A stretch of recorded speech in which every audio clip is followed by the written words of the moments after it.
ومن أحسن قولا ممن دعا إلى الله وعمل صالحا وقال إنني من المسلمين. Alhamdulillah et paix sur le messager d'Allah. Il y a beaucoup de confusion en ligne de nos jours sur cette question des anges et du libre arbitre. Les anges ont-ils un libre arbitre? Et en voyant une partie de cette confusion, je pense que nous devons commencer par les définitions. Nous devons définir de quoi nous parlons. Certaines personnes ont pris la définition du libre arbitre comme étant la compréhension du bien et du mal, et le choix de ce que nous considérons comme étant juste. Ce n'est pas définition du libre arbitre, c'est la définition de la moralité. Et je vais vous lire la définition classique de la moralité fait référence à la capacité de distinguer ce qui est considéré comme juste et ce qui est considéré comme injuste et d'agir en fonction de cette compréhension. Maintenant, sans aucun doute, les anges ont une moralité, n'est-ce pas? Ce que nous considérerions comme de l'intelligence, comme la capacité de choisir ce qu'ils voient comme étant juste. Cela existe sans aucun doute. Irada, c'est quelque chose que les anges ont. Et nous pouvons le prouver à partir du hadith authentique où l'homme qui avait tué 99 personnes et puis, quand il a pensé qu'il ne pouvait pas être pardonné, il en a tué une autre. Il en a fait 100. Je vais résumer à partir du hadith concernant l'homme qui a tué 100 personnes. Lorsqu'il est allé voir la personne de connaissance, on lui a dit qu'il pouvait être pardonné, mais vous devez quitter votre environnement maléfique et aller vers le lieu des pieux. L'homme est mort en chemin et les anges de la punition et de la miséricorde sont venus. Donc cela signifie que les anges, selon le hadith authentique, nous disent qu'ils ont la capacité de discerner, ils ont la capacité cognitive de comprendre le bien du mal. Les deux groupes d'anges, les anges de la miséricorde et de la punition, en faisant ce qu'on leur a ordonné, obéissent à Allah. Un groupe a décidé que cet homme n'avait pas atteint le lieu des pieux, donc il devait être puni.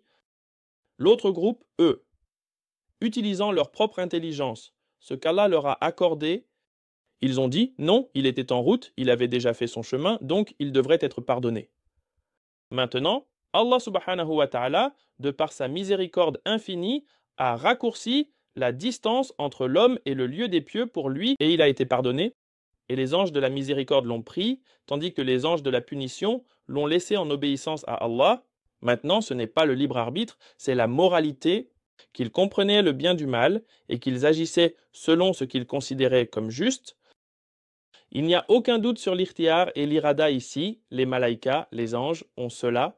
Mais laissez-moi vous lire la définition du libre arbitre. C'est la capacité d'agir et de faire des choix indépendamment de toute influence extérieure. Le libre arbitre signifie agir selon vos propres désirs, c'est très important. Essentiellement, faire ce que vous voulez, faire des choix spontanément, sans contrainte extérieure. Le concept de libre arbitre signifie intrinsèquement que les individus ont la capacité de faire de mauvais choix, comme bon leur semble, et cela implique la liberté de choisir n'importe quelle action, même celle considérée comme moralement mauvaise. C'est quelque chose que les malaïkas n'ont pas. Comme nous le voyons dans le Coran, dans la sourate Tahrim, Allah subhanahu wa ta'ala nous parle des malaïkas. La ya'soun Allah ma amarahum. Ils n'obéissent pas à Allah subhanahu wa ta'ala dans ce qu'on leur ordonne, et ce n'est pas juste pour montrer leur grandeur. Si vous regardez le contexte du verset, il parle de sauver vos âmes et celles de vos familles d'un feu de l'enfer dont le combustible est constitué de gens et de pierres, et des anges qui sont sévères et durs y sont assignés, et ils n'obéissent pas à Allah. Ce n'est pas pour louer les anges simplement parce qu'ils sont obéissants, mais pour nous avertir qu'ils sont sévères, qu'ils n'enfreignent pas l'ordre d'Allah. Ils ne vont pas montrer de pitié ni de favoritisme.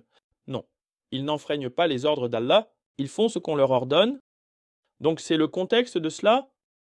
Maintenant, quand nous parlons des anges et du libre arbitre, nous devons toujours revenir au nusus.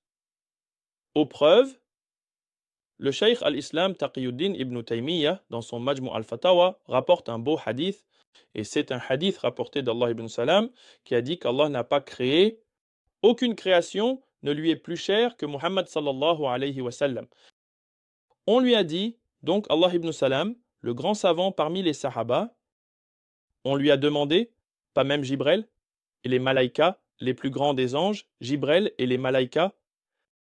Il a dit à celui qui lui a posé la question, sais-tu que Jibrel et les malaïkas ainsi que les anges sont des créations soumises d'Allah, ils sont sous le pouvoir de ce qu'on leur ordonne de faire, ils sont soumis, ils n'ont pas de libre arbitre, et c'est un hadith authentique.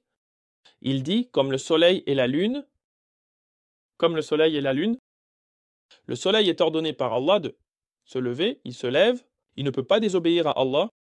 La lune est ordonnée par Allah subhanahu wa ta'ala d'être là. Elle est là, elle adore Allah, elle obéit à Allah, mais c'est une création d'Allah subhanahu wa ta'ala qui ne désobéit pas à Allah subhanahu wa ta'ala.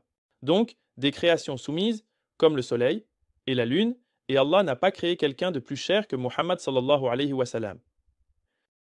Maintenant, ce hadith, Ibn Taymiyyah l'a mentionné dans le Majmu' al-Fatawa, mais je l'ai vérifié. Il est rapporté par Al-Hakim dans son Mustadrak, et il l'a classé comme Sahih. L'imam Al-Zahabi, dans sa vérification du Mustadrak d'Al-Hakim, a également convenu qu'il est authentique. En fait, des érudits récents comme Sahabi al-Arnoud et Sheikh al-Bani, qu'Allah et de miséricorde sur tous les grands savants du hadith, ont tous classé ce hadith comme Sahih. En fait, Al-Hakim a même dit que nous devrions considérer ce hadith comme venant du prophète, parce qu'Allah ibn Salam, quand il parle de quelque chose de l'invisible au sujet du prophète, il aurait obtenu cette connaissance directement du prophète.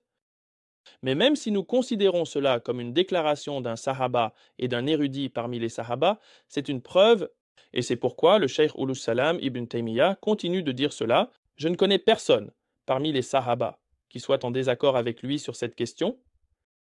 Et c'est l'opinion bien connue parmi ceux qui appartiennent à l'Ahlul Sunnah wal Jama'a et parmi les compagnons des 4 madahib, c'est-à-dire les 4 écoles de pensée bien connues, que les pieux parmi les humains ont un statut supérieur, même à celui des anges, parce que les gens, ils ont des shahwa, ils ont des désirs, ils ont cette capacité de choisir et cette tentation de faire le bien et le mal. C'est ce que nous considérons comme le libre arbitre, et les anges ne le font pas. Ils n'obéissent qu'à Allah subhanahu wa ta'ala. Ils ne désobéissent jamais à Allah subhanahu wa ta'ala. Maintenant, pour comprendre cela, je vais mentionner une belle déclaration du Cheikh al-Islam Ibn Taymiyyah aussi. Et cela se trouve aussi dans son Majmu' al-Fatawa. Il a mentionné cela d'Abu Bakr Abd al-Aziz. Qui est Abu Bakr Abd al-Aziz? C'est le nom de Ghulam Khalal, qui est l'un des grands sahaba, l'un des grands érudits du madhab hanbali des temps anciens, Ghulam Khalal. Alors, que dit-il? Il dit Kama qala Abu Bakr Abd al-Aziz, comme l'a dit Abu Bakr de nos compagnons, des sahaba. Que dit-il? Il dit qu'Allah a créé pour les anges une intelligence, une capacité cognitive, comme nous l'avons mentionné à propos de la moralité, de la compréhension, sans shahwa, sans aucun désir. Et pour les animaux, pour les bêtes de la terre, il y a des shahwa, il y a des désirs sans compréhension cognitive. Les animaux agissent par instinct pour les bêtes. De la terre, il y a des shahwa, il y a des désirs sans compréhension cognitive. Les animaux agissent par instinct. Ils peuvent protéger leurs petits par instinct. Ils peuvent manger leurs petits par instinct. Ils peuvent s'accoupler avec leur propre mère, ou sœur, ou ainsi de suite, parce qu'ils n'ont que des shahwa. Ils n'ont pas cette affirmation du bien et du mal, mais pour l'insan, pour l'humain, nous avons cette compréhension de l'akal, nous avons cette intelligence de la moralité, de la capacité cognitive, mais nous avons aussi des shahwa, nous avons des désirs, et nous avons entre cela le libre arbitre pour prendre ces décisions. C'est pourquoi les anges n'ont pas de récompense dans l'au-delà pour leur obéissance. Ils sont déjà avec Allah subhanahu wa ta'ala. Mais les humains et les djinns, ils seront interrogés parce qu'ils ont ce libre arbitre pour choisir le bien et le mal. Et parfois, nous choisissons mal et nous serons punis. Les malaïkas ne sont pas punis.